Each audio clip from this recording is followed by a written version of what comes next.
वे गुरु जी कि हम कहते हैं गुरु जी प्रवचन नहीं करते थे। कई अंकल आंटीज के सत्संग हम लोग सुनते हैं। नरेंद्र अंकल हो गए, डॉक्टर बजाज हो गए, अनीता आंटी के आप सुनते हैं। बहुत सारी संगत को गुरु जी अकेले में जब बैठते थे रात के 1-1-2 बजे कभी कभी, तो बहुत सारी बातें करते थे। वो जो कुछ लोगों को, हर आदमी को गुरु जी एक्सपीरियंस भी नहीं कराते। कब किसको कैसे एक्सपीरियंस कराना है, ये गुरु ने अपने टाइमिंग्स फिक्स किए हुए। कब किसको क्या बताना, तो ईश्वर की लीला ईश्वर जाने। इसी में मैं 1-2-3 सत्संग आपके संग शेयर करता हूँ। मार्च 2018 की बात है। मैं और मेरे स्टाफ के करीब 6 लोग, हम लोग 7 लोग थे। 7 लोग चाइना गए हुए थे फॉर बिजनेस पर्पस। फ्लाइट से जैसे ही उतरे, और आपको शायद क्योंकि आप लोगों में से बहुत लोग इंटरनेशनल फ्लाई करते हैं, इन जनरल हम इंडियंस की एक बहुत बुरी आदत है, जब भी इंटरनेशनल फ्लाइट से नीचे उतरेंगे तो सबसे पहले पर पासपोर्ट 2 बोतलें शराब हमको ज़रूर चाहिए। हम बाकी और कोई काम करें ना करें, लेकिन एयरपोर्ट पे उतरते ही सबसे पहला काम है कि हमने 2 बोतलें शराब की पर पासपोर्ट लेनी। So we were 7। तो यही था कि 14 बोतलें, बाकी मेरे फैक्ट्री में काम करने वाले लोग थे 6 लोग, इंक्लूडिंग मी 7। 14 बोतलें हमने लेनी है विस्की की, और सब मैंने अपने लिए लेनी है। कुछ पीने के लिए, कुछ रखने के लिए। वो रखने वाली जितनी बोतलें थी वो सारी ख़त्म हो चुकी हैं अब। Now I am short of whisky. तो 14 बोतलें लेनी है, तो कुछ चलो ये ले लो, कुछ 2 वो ले लो, 5-6 रेगुलर पीने वाली ले लो। I was busy in that. इतने में एक अंकल मेरे पास आए। उन्होंने जय गुरु जी बोला, क्योंकि मेरा पेंडेंट, ये बटन मेरे कुर्ते के टूट गए थे। पेंडेंट जो गुरु जी का मैंने पहना हुआ है अंदर, वो पेंडेंट उनको नजर आ रहा था। देन ही सेड जय गुरु जी अंकल। मैंने भी उनसे कहा जय गुरु जी अंकल। फिर उन्होंने पूछा अंकल आप गुरु जी के पास जाते हैं? मैंने कहा अंकल मैं जाता हूँ। यही सब बातचीत हो रही थी, तो इतने में वो बोले कि अंकल मैं भी गुरु जी के पास जाता हूँ। आप कब से जुड़े हैं? मैंने कहा मैं गुरु जी से 2003-4 में जुड़ा हूँ। तो उन्होंने कहा अंकल मैं तो 4 साल पहले जुड़ा था। अब उन्होंने अपना सत्संग शेयर किया, वो मैं आपके संग शेयर करूँ। और ये जो मनोस्थिति है, जो अंकल का सत्संग में आपको समझ में आएगा, ये हम सब नहीं। अंकल ने अपना सत्संग शेयर किया कि मैं 4 साल पहले करीब गुरु जी के पास गया था। मैं अपने जीवन में बहुत सारी प्रॉब्लम्स झेल रहा था। गुरु के पास जाना शुरू किया, धीरे धीरे मेरी प्रॉब्लम्स कम होनी शुरू हुई। मैंने गुरु का अरदास लगानी शुरू की, धीरे धीरे मेरी प्रॉब्लम्स बहुत कम हो गए। मैं गुरु जी के पास रेगुलर जाने लगा। 1.5 साल तक ये सिलसिला चलता। तो जो भी प्रॉब्लम्स लाइफ के अंदर थी वो कम हो गई, और वो गुरु के एक सच्चे भक्त बन गए। जैसे 1.5 साल का टाइम बीता, जो प्रॉब्लम्स खत्म हुई थी या कम हुई थी, वो प्रॉब्लम्स उनसे भी डबल रूप में फिर लाइफ में आ गई। 2 साल पहले उन्होंने मुझे सत्संग सुनाया, उससे 4 साल पहले वो गुरु के पास गए। जो भी प्रॉब्लम्स उनके लाइफ में थी, उसके लिए उन्होंने गुरु जी से मांग की, प्रॉब्लम्स उनकी ख़त्म हो गए। 1.5 साल तक प्रॉब्लम्स नहीं रही। हर हफ्ते 11 में बड़े मंदिर जाता, आना जाना जब भी टाइम मिलता मैं बड़े मंदिर जाता। धीरे धीरे फिर वो प्रॉब्लम्स री इरप्ट हो गई लाइफ के। मैं केम बैक, तो कह रहा मैंने मंदिर में जाना बंद कर। यही हम सब लोगों के संग है। मैं भी उसी कैटेगरी में हूँ कि अगर हमारी लाइफ में प्रॉब्लम्स हैं, गुरु प्रॉब्लम सॉल्व करता जाता है, तो हम जय गुरु जी करते हैं। और अगर प्रॉब्लम्स कहीं और आती है, तो हम लोग पता नहीं कौन से गुरु जी, कैसे गुरु जी, कह रहे मैंने मंदिर में ज़्यादा बंद कर दिया। उस सत्संग सुनाने के 1 साल पहले, मतलब आज से 3 साल पहले, उनकी मदर को डॉक्टर्स ने नी रिप्लेसमेंट के लिए बोला। घुटने में प्रॉब्लम आए तो नी रिप्लेसमेंट के लिए उसकी मदर को बोला। गंगाराम हॉस्पिटल में सारा कुछ फाइनल हो गया कि 4 लाख रुपए के करीब का टोटल ऑपरेशन का खर्चा आना है, तो आप एडवांस जमा करा। कह रहा हम लोग एडवांस जमा कराने जाने लगे थे घर से। मदन ने कहा कि नहीं, आज मैं बड़े मंदिर जाना चाहता। अब सारी लीलाएं बार बार मैं कहूँगा कि गुरु जी सारे ड्रामे गुरु जी कर रच रहे हैं। मदन ने कहा नहीं, मैं बड़े मंदिर जाना चाहती हूँ। शाम को कह रहे हैं मैं ज़बरदस्ती बिना मन के 1.5 साल के बाद दोबारा मदर को लेके बड़े मंदिर पहुँच गए। रात को हम लोग घर फिर आए। फिर सुबह हुआ कि अब तो माँ पैसे दे दे, अपना ऑपरेशन कराओ। फिर माँ ने जिद किया नहीं, आज मैं फिर जाना चाहती हूँ। नेक्स्ट डे कह रहे शाम को फिर मम्मी के संग मुझे जाना पड़ा, माँ की बात माननी पड़ी। फिर मैं बड़े मंदिर गया। रात को गुरुजी ने उसकी माँ को दर्शन दिए। इस नाम का एक फिजियोथेरेपिस्ट है, आई थिंक ही टोल्ड सम पंजाबी बाग, क्योंकि मेरा माइंड जरा दूसरी जगह था, वो 14 बोतलों शराब की तरफ था। बट फिर भी ध्यान से दोनों तरफ मेरा ध्यान था, तो डिवाइडेड माइंड था मेरा। I think he told me Punjabi बाग।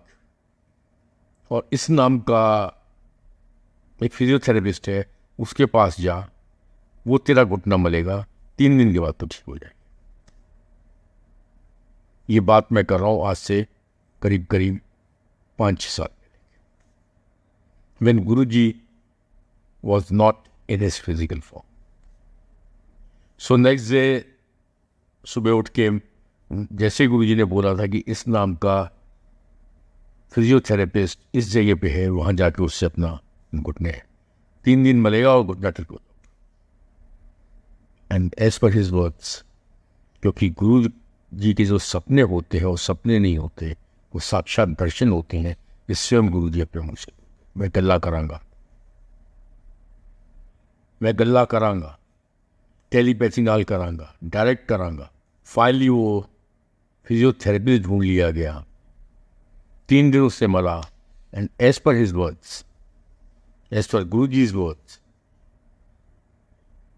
वो आंटी टोटल ठीक हो गई। There was no need for the knee replacement. तो वही अंकल मुझे बता रहे थे, अंकल मेरे जीवन में तकलीफ़ें वैसी की वैसी, मेरे जीवन की तकलीफ़ें कम नहीं, लेकिन मैं इनको कैसे क्या मानूं। अब उनका जवाब था कि अंकल आप बताओ इनको क्या मानूं। अंकल जवान थे, मैं मनी मन हंसा, मैं थोड़ा मुस्कुराया। मैं ले अंकल ले गुरु जी, तू बुढ़ी नू तो ठीक करता, जवान नू तंग करके रख रहे। भाई एक जवान आदमी, उसकी जवानी में उसको खुशी दे नहीं रहे हो और बुढ़ी नू ठीक करता, तुझे की ड्रामा करते रहते तुझे। मैं मनी मन अपना सोच रहा था। और वही बात आती है फिर सबकी कर्मों का हिसाब। वो गुरु को बेटर पता, हमें कुछ नहीं। गुरु जानता उस बात को, हम जान नहीं सकते। इसी में एक सत्संग अभी करीब 6 महीने पहले आई वॉज इन बड़ा मंदिर, दोपहर का टाइम था। गुरु जी की कृपा है कि मुझे थोड़ी इज्जत बख्शते हैं, और तबीयत मेरी ठीक नहीं थी। अगेन दिसंबर की 1 तारीख को मैं चाइना से वापस आया था और मेरी तबीयत बहुत खराब थी। कहने की ज़रूरत कुछ नहीं है, दिसंबर 1, 2019 कोरोना पीरियड में आई वॉज इन चाइना। और जब मैं आया था तो मेरी तबीयत बहुत ख़राब थी। मैं रात को ठंड के टाइम पे बड़े मंदिर नहीं जा पाया। तो नेक्स्ट डे संडे था, मैं बड़े मंदिर दोपहर के टाइम पहुंच गया और लंगर प्रसाद दोपहर में जो सेवादारों को बनता है वो लंगर प्रसाद कर रहा था। इतने में एक आंटी ने आकर अपना सत्संग वेसन शेयर किया, अंकल मैं आपकी बहुत दिनों से वेट कर रही थी, और देखो आज मैं बहुत मन से आपको याद कर रही थी, और देखो आप यहाँ बड़े मंदिर। मेरी तबीयत ठीक नहीं थी, टेम्परेचर था, मुझे खांसी थी, जुकाम था, ऑल सिम्टम्स ऑफ ब्लडी कोविड-19। तो आंटी वहाँ बैठ के उन्होंने अपना सत्संग शेयर किया कि अंकल ये सत्संग मैं आपके संग ही शेयर करना चाहती थी, क्योंकि मैंने आपके बहुत सत्संग सुने हुए हैं, मैं चाहती थी कि आपके संग ये पहली बार। और कई दिनों से आप मुझे नज़र नहीं आए थे। आज पता नहीं क्यों बहुत अच्छा हो रही थी कि मैं आपके सन आप कहीं मिल जाओ मुझे।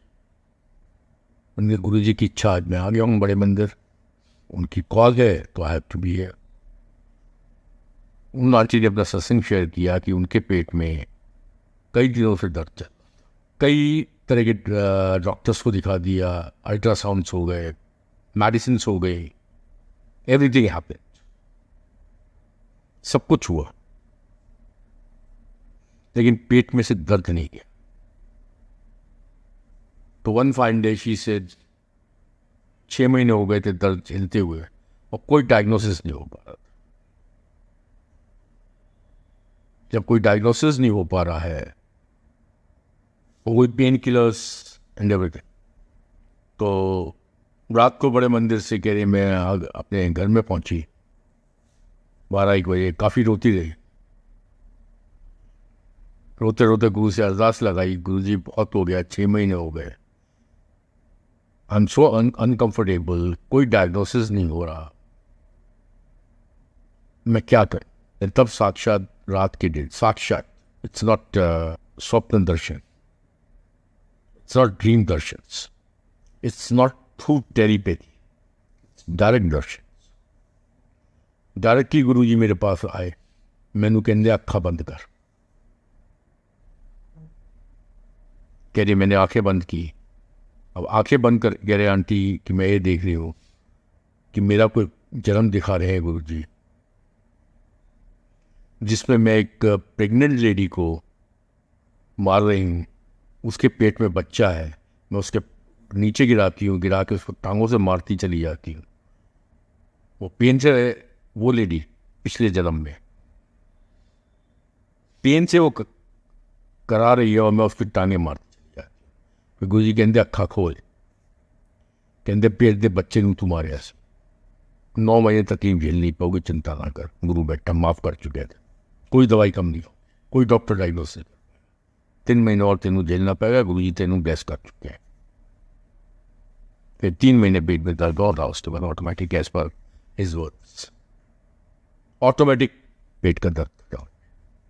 ये है, बहुत सिंपल सी बात है।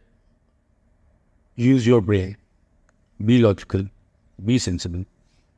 If you believe in one thing, if you have faith in one thing, yes, there is our divine power, मगर इस चीज को पे आप विश्वास करते हैं तो थिंक लॉजिकली कि हम किसी भी मंदिर में जाते हैं, जब भी हम किसी मंदिर में जाते हैं, वहाँ जब माथा टेकते हैं, बचपन से ही हमें एक चीज़ सिखाई गई है कि ये जो सामने मूर्ति पड़ी है, ये मूर्ति भगवान की मूर्ति है, चाहे शिव की हो, चाहे हनुमान जी की हो, चाहे राम की हो, चाहे कृष्ण की हो, हम लोगों को ये सिखाया जाता है। आर्य समाजों को थ्रू हवन सिखाया जाता है, जिसका भी अपना पूजा पद्धति होगी वो बेटा, उस पूजा पद्धति का मतलब यही है कि हम ईश्वर की पूजा कर रहे हैं।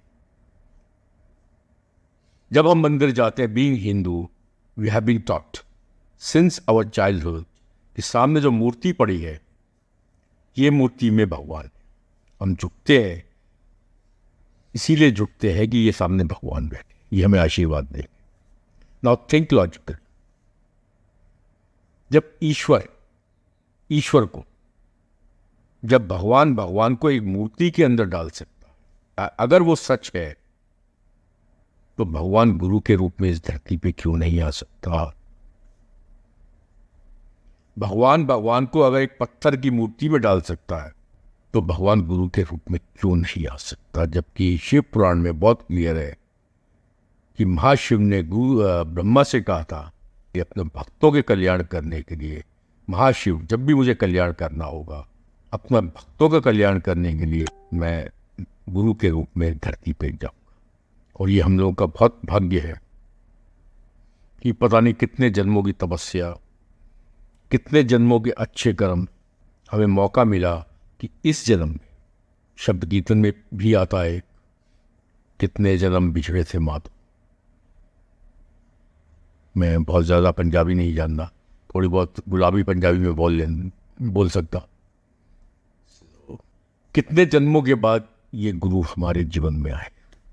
वैसे तो कहते हैं कि इंसान का जन्म भी अपने आप में बहुमूल्य जन्म है, लेकिन वो बहुमूल्य जन्म है या नहीं है मुझे नहीं पता, लेकिन जब गुरु के संग हम जुड़ गए हैं तो वाकई ये जीवन बहुत बहुमूल्य है। And we have to act according. दो सत्संग मैंने आपके संग शेयर किए हैं। एक अंकल का, जिनकी मदर को गुरु जी ने स्वप्न दर्शन दे के उनका कल्याण किया, कौन कर सकता। एक आंटी का जो गुरु जी जिनके पास साक्षात, बहुत सत्संग ऐसे हैं जिसमें गुरु जी साक्षात, वो उनकी कृपा, वो किसके पास साक्षात जाएंगे, वो उनकी कृपा किसके पास स्वप्न के थ्रू आएंगे, उनकी कृपा किसके थ्रू टेलीपैथी करेंगे, वो उनकी कृपा जैसे वो करेंगे। अब ऐसी तीसरा सत्संग जब गुरु जी अपने शरीर में थे तब मैंने सुना था चैटर्जी अंकल का, जो उन्होंने मुझे सुनाया था वो मैं आपके साथ शेयर कर रहा हूँ। अंकल को कोई बेटा नहीं था, तो अंकल गुरु जी के बहुत चहेते संगत में से एक रहे हैं, जो ज़बरदस्ती गुरु जी से अपनी बातें मनवाते थे। उनके सत्संग कहीं ना कहीं यूट्यूब में या कहीं भी होंगे, आप जरूर सुने। नाउ ही इज नो मोर। सबसे पहली बात तो आप ये समझ लें, कोई भी सत्संग, जितनी मैं गुरु को समझ सकता हूँ उस हिसाब से बात करो, कोई भी सत्संग किसी का नहीं, सारे सत्संग के। ना वो चैटर्जी अंकल का सत्संग है, ना वो मेरा सत्संग है, ना वो किसी XYZ टोपची का सत्संग है, वो सारे सत्संग गुरु के सत्संग। उनके कोई बच्चा नहीं था, बेटा नहीं था, या बच्चा नहीं था, मैं इतना ध्यान नहीं कर पा रहा हूँ क्योंकि लॉन्ग बैक गुरु जी से प्रे करते थे। कई बार प्रार्थना की उन्होंने, गुरु जी हमें बच्चा दे दो, हमें बेटा दे दो, हमें बच्चा दे। वाइफ उनकी, वो बहुत लाडले गुरु के भक्त, जो गुरु से अपनी कई बातें मनवा लेते थे, क्योंकि हर सत्संग हर समय आप दिमाग में नहीं रख सकते, हर सत्संग को हर समय आप ध्यान में नहीं रख सकते। डॉक्टर चैटर्जी, उनके सत्संग आप लाइट ऑफ डिविनिटी में आराम से पढ़ सकते। गुरु जी से कई बार उन्होंने बच्चा मांगने की कोशिश की। उनकी वाइफ आंटी को गुरु जी में ज़्यादा विश्वास नहीं था, तो वो भी कई बार जिद करती थी, तुम्हारा गुरु बहुत अच्छा नहीं देता तो जाओ, क्या फ़ायदा। तो वन फाइन डे वो जिद पे आ गए, गुरु जी हमें बच्चा दो। आंटी नहीं मानती, हमें बच्चा दो। कह रहे गुरु जी मुझे कमरे के अंदर ले गए, कमरे में ले जाके उन्होंने अपनी टी-शर्ट ऊपर की। आज क्योंकि मैंने सत्संग शायद नरेंद्र अंकल का मैं सुन रहा था, ऐसी उस केस में भी वो इसी वजह से वो सत्संग मुझे याद आ गया चैटर्जी अंकल का। तो गुरु जी ने अपना वो ऊपर किया और पेट के ऊपर उनके स्क्रीन, टेलीविज़न की स्क्रीन, टीवी स्क्रीन चल रहा है। उसमें ये दिखा रहे हैं कि मेरा बच्चा पैदा हुआ, 6 साल का हुआ, उसकी डेथ हो गई, उसके सदमे में मेरी वाइफ पागल हो गई, इतने मेरी डेथ हो गई, मेरी वाइफ पागलों की तरह घूम रही। फिर गुरु जी ने कहा, कहना दस उन तो गुरु को लाया, तेनों वो लाइफ चाहिए या मैं तेरे दिमागों में शांति जो दे रहा हूँ तो वो लाइफ चाहिए। ऊपर वाले तो लिखती थी लाइफ कि बच्चा होगा, और बच्चा होगा 6 साल के बाद मर जाएगा। शब्द कीर्तन में भी एक जगह आता है, गुरु के पास जाते हैं, बच्चा होता है, गुरु जी आए। हमारे 10 गुरुओं में से कोई गुरु का है एक शब्द कीर्तन कि वो गुरु आशीर्वाद देते और बच्चा मर जाता, फिर दूसरा होता, फिर मर जाता, फिर तीसरा होता, तब गुरु आशीर्वाद देते हैं, लंबी उम्र की। वही गुरु जी ने दिखाया कि मैंने 6 साल के बच्चे को अगर मरता और ये सब तुम्हारे संग होता जो ऊपर वाले ने लिख दिया, क्या तुम्हें वो लाइफ चाहिए? मैं ये लाइफ दे रहा हूँ जिसमें आप शांति से अपना जीवन व्यतीत। मरना तो सब नहीं, रहना यहाँ किसी चीज़ नहीं है, परमानेंट किसी की भी जगह नहीं। Everybody has to die, everybody has to leave his body. जब गुरु अपनी बॉडी छोड़ छोड़ सकते हैं तो हमारी आपकी औकात क्या। ये जीवन है, इस जीवन में संघर्ष है। 2 छोटे छोटे एपिसोड्स मैं आपसे बात कर रहा हूँ। सब लोगों ने महाभारत देखी। महाभारत था क्या? अगर टोटल स्टोरी के जिस्ट पे हम जाते हैं तो सिर्फ एक ही चीज़ थी कि दुर्योधन को नहीं बैठने देना था, युधिष्ठिर को राजा बनाना था। भगवान चाहता तो एक वैसे ही काम कर देता। क्यों 18 लाख लोगों को मरवा के एक काम किया? सब लीला है। 18 लाख लोग कहते हैं, 18 करोड़ लोग कहते हैं, जितने ही मरे महाभारत के अंदर। काम क्या था भाई? युधिष्ठिर को बैठना था। भगवान तो इतना शक्तिशाली है, he is all that powerful कि वो युधिष्ठिर को एक सेकंड में बिठा सकता था। But why this drama? Because we are the part, we are just puppet of this drama. दूसरे आप रामायण के केस में आ जाए, भगवान राम जिनकी मुट्ठी में पूरी सृष्टि हो, जिनकी मुट्ठी के अंदर पूरी दुनिया हो, एक हिरण की खातिर जिनकी पकड़ में पूरी दुनिया हो, जिनकी मुट्ठी की पकड़ में पूरी दुनिया हो, एक हिरण को पकड़ने के लिए हो जाते हैं। उनकी पकड़ ऐसी कमजोर हो जाती है कि आंखों में आंसू आ जाते। जीवन का संघर्ष। जब भगवान राम भी आए उनको भी करना पड़ेगा, जब भगवान श्री कृष्ण आए उनको भी लीला दिखा के ये संघर्ष करवाना पड़ेगा। ये सब लीलाएं चलती रहेंगी। लेकिन हम लोग उससे ज़्यादा लक्की है कि हमारे जीवन में महाशिवाएं हैं। वो तो भगवान विष्णु के अवतार शायद माने जाते हैं, जो गुरु जी कहते से मेरे दरबार में लाइन लगाते। नहीं समझ में आता था उस टाइम कि ब्रह्मा विष्णु महेश आज मेरे दरबार में आए थे, लाइन लगा के चले गए थे। कई सत्संग आप लोगों ने भी सुने होंगे।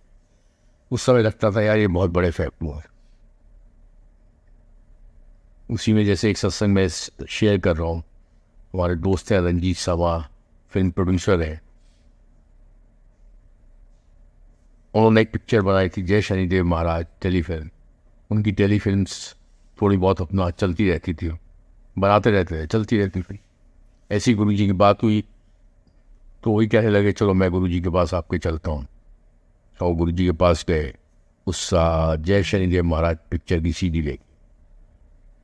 जब सीडी लेके गए तो गुरु जी ने उसको अपने पास बुला लिया। हाँ भाई की करन आया है? उसने कहा महाराज ये पिक्चर बनाई है, प्लीज़ पिक्चर प्लेस कर दे।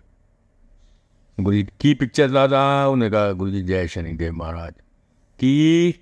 उन्हें कहा जय शनिदेव महाराज। गुरु जी जोर से ऐसे हाँ हाँ ले जय शनिदेव महाराज। मेरा छोटा है चिन्ह वो लटका पे